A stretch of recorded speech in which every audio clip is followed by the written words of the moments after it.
Sa i përket pyetjes tuaj, për sa i përket këtyre rasteve me PPN apo me kry spanjor, edhe në raste që vijnë kallëzime penal të tjera nga agjencione të tjera apo nga qytetarët të cilët është një numër i konsiderueshëm dhe duhet trajtim.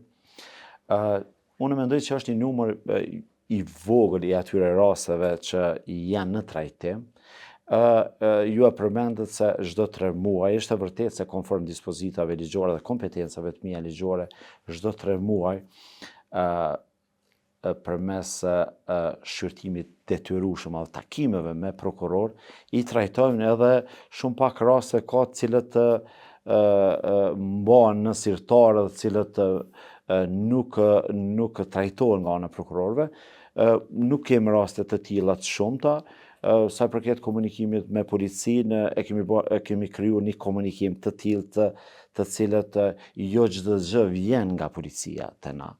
Për shkak se në komunikim apo takimet me policinë që kemi krijuar si komunikimi që vetëm në momentin e dyshimit të arsyeshëm na udhëzojmë policinë që ngritet kallëzimi penal në mënyrë që jo çdo gjë të pranohet nga policia, pastaj të hedhet poshtë nga ana e prokurorit në raste konkrete. Kështu që e kemi një selektim të rasteve të cilët na vijnë me prova nga ana policisë, mirë po nuk është i rasti i njëjtë te kallëzimet penale që na vijnë nga ana e qytetarëve, nga palët e pakënaqura, nga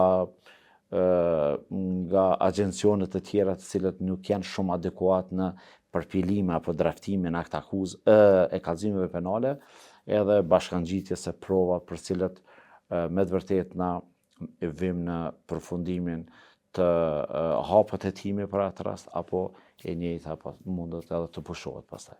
Pra, fjala është këtu kur dikush bën kallëzim penal, për shembull kundër meje ose kundër jush, dhe kallëzimi i tillë penal, po çse nuk ka bazë, po dhe nëse ka bazë, sa është koha më e gjatë e trajtimit të tij në prokurorinë themelore të Prishtinës?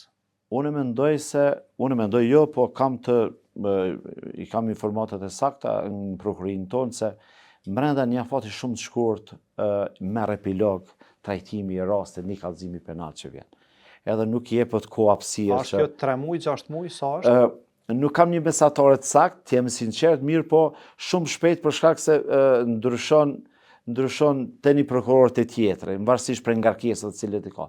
Disa prokurorë të cilët kanë trashëguar një numër të madh të raste dhe janë prokuror më të vjetër këtu, normal që i kanë një numër më të madh të rasteve. Mirë po, kem prokurorë të ri që i kanë dikon një numër të vogël të rasteve, momenti ku vjen një kallëzim penal pas një provë vetme, me qëllim për me diskreditu dikanda apo për një tendencë caktuar, ai huaj edhe të poshtë me njerë.